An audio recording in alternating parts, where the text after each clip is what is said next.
Rapper with cerebral palsy destroys open purse.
I wish I knew you were hurting so bad.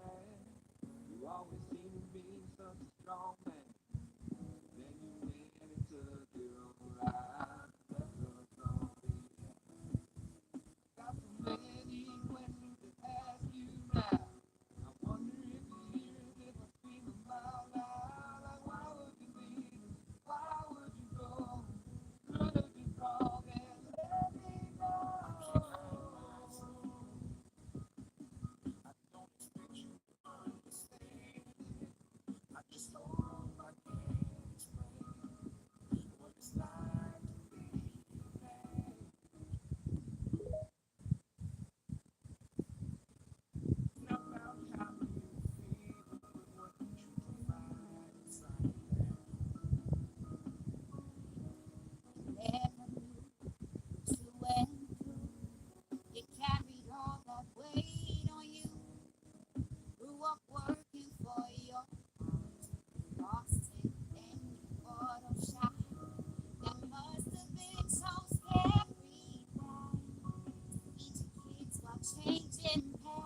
people have so much uncertainty. And so I'm part of an industry that is growing geometrically during these crazy times. Self-education industry.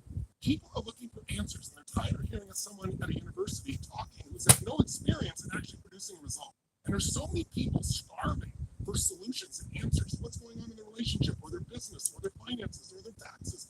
And almost all of us have some form of either education we know, life experience, or someone we know has something valuable. But most people know how to turn that into a product or service that you can share with people, make a difference, and earn. So we're going to go 5-day challenge, own your future. And what you're going to learn in those days is where do you go from an idea you have to turning it into an economic opportunity or business for you in less than 5 days. And it's free. There's no charge. It's not mostly free. It's completely free. And you'll be able to take these tools and make a difference. I really love to serve you. And if you've been waiting to like unleash your creativity, what's up, Black Olympia? life on your terms, I don't have to live with uncertainty and start to be a person who's like directing what's happening to our country, whether it's the borders or the elections or kinds of things like this, where the DOJ has become a weapon for the Democrats, an absolute weapon. And it seems that every time I polls, we're leading by a lot. And we're leading by a lot in a place called Iowa, a lot. And not only with the Republicans, but we're leading against Biden by a tremendous amount. They haven't seen anything like it. And they feel, I guess, they want to try and demean and diminish and frighten people, but they don't frighten us because we're going to make America great again. That's all there is. We're going to make our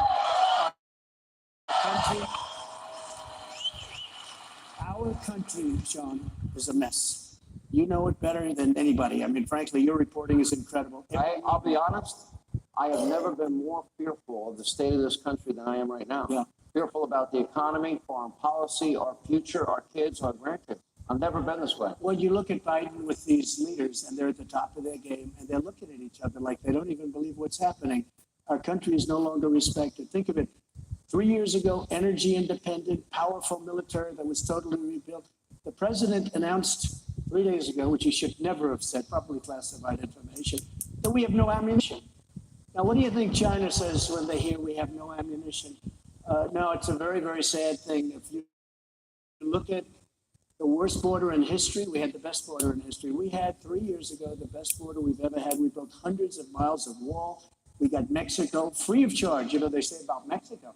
Mexico gave us billions of dollars worth of soldiers for years, 28,000 soldiers guarding our border. We had the best numbers we've ever had.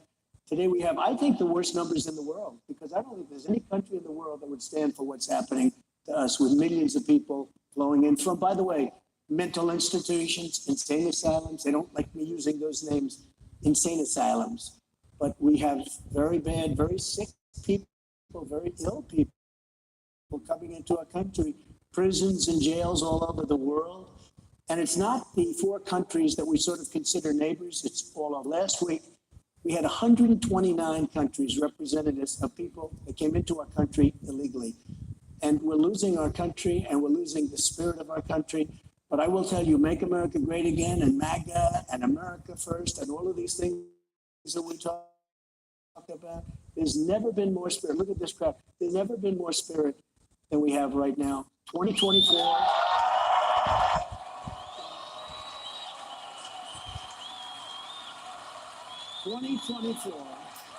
Is the most important election that we've ever had. And I used to say it with 2016, and I meant it 100%, but we're going into almost a communist state, and I think maybe we're even there. When you look at you could call it fascist, you could call it Marxist, you could call it communist. What they're doing, like with the Department of Justice, they've totally weaponized it. It's weaponized like we've never had this before. It's not only me. Catholics, you see what's happening? Parents at school boards, they're being harassed by the Justice Department, by the FBI. Nobody's ever seen what's happening right now. And we have a guy, the head of this country. It's probably not him, it's people around him. They have people that are vicious and smart and have horrible ideas for our country. So it's really the people, in my opinion, because I don't think this guy can put together 2 sentences. I watched him last night. He's almost incapable of talking. And we have. I'm not sure he knows today's Tuesday, sir. We have a we have a problem. We have the potential of a war beyond the war with Russia and Ukraine, and that would have never happened before. By the way, if I were president, that would have never happened. If I were president, Ukraine and Russia. I want to get to that. You know, I came here today and I watched the 2 hours with Mark Levin. I watched your hour with Tucker. I watched your hour with Brett Baer. You did 2 hours with me. I watched you on Maria. I watched your interviews, and on Fake News CNN. I watched that too. Well, that was a good one. That was a good one. They had a town hall. That was a Trump They classic. ended up firing the head of CNN because, and they got the highest ratings in 11 years, and they fired. It's supposed to be the opposite. By the way, you might want to start a show, and at the end of every show, say to somebody, "You're fired." That would work. You're fired. All right, but I wanted to talk about the problems and the solutions. In other words, identify the problems and the solutions. Okay. We cannot ignore today's events. Today, when you put out your Truth Social post, and by that, I want to talk about what is clearly now what the Judiciary Committee under Jim Jordan is looking into, whether or not our FBI and our Department of Justice have been weaponized and politicized. And I have two headlines here. You know, FBI tipped off Biden team, Secret Service, about plan to interview Hunter, according to a supervisory agent who retired. Tomorrow, there will be another IRS whistleblower, just like this man, Mr. Chapley, who came out and said, no, he should have been indicted on felony charges, and I've been doing this, meaning Hunter Biden. And I can take you back, and you know that I cover this every single night, and my show was vindicated on the issue of Trump-Russia collusion that never occurred. The Durham report corroborated it, the Horowitz report. It's a long way of me asking this very simple, basic question.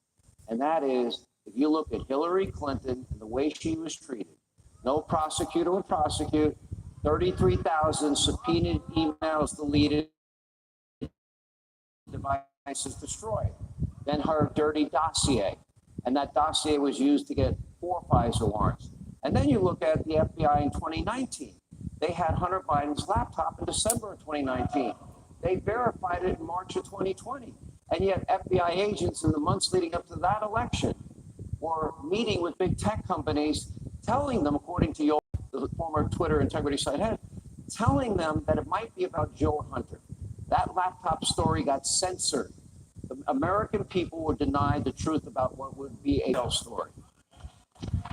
And by the way, it still is censored because they haven't really gotten into the meat with all of the great reporting done, and there has been some great reporting done. Generally speaking, the press is fake. It's fake, and it's just horrible, actually. But there's still been some great reporters and great reporting done, and you are at the lead. You've been incredible. But when you look, but Sean, when you look at that, they haven't even gotten to the bottom of the laptop. They don't want to put the pictures in. They don't want to. They have pictures in there that anybody else, they go away for 10 years. What happened to Hunter is he got a traffic ticket. Other people are being sentenced to many years in jail for doing much less. He got a traffic ticket. The only good thing is the people know it's not going to happen. It's just not going to happen. Now, Jim Jordan and Jamie Comey, these guys are doing a great job. But the problem is you find out the crime, but nothing happens with it. Instead, they go after you. Like, for example, Hillary Clinton's home wasn't raided. Joe Biden's garage wasn't raided. The UPenn Center wasn't raided. The University of Delaware wasn't raided. His home, beach home, I don't know how he affords a beach home on a senator's salary, that wasn't raided. Hunter Biden is being protected, obviously. Cocaine in the White House, 10-day investigation. They literally interviewed nobody. Okay, investigation's over. Would that have happened in your White House? Well, listen to this. Even you mentioned the beach home. Well, the beach home had all these documents in it, right? It was by the Corvette. They're on the floor, classified documents. No, that's not the beach home. The beach home was another place. No, this is also the beach home. And they had the Corvette, where they had the Corvette. And a tremendous amount of payment was made for that home by somebody to Joe Biden. And it was a big story for about one day, and then you don't hear about it anymore. It's incredible. Documents all over the place. Whatever happened to that one? They go after me, and I have the Presidential Records Act, which is a big deal. And the Presidential Records Act is a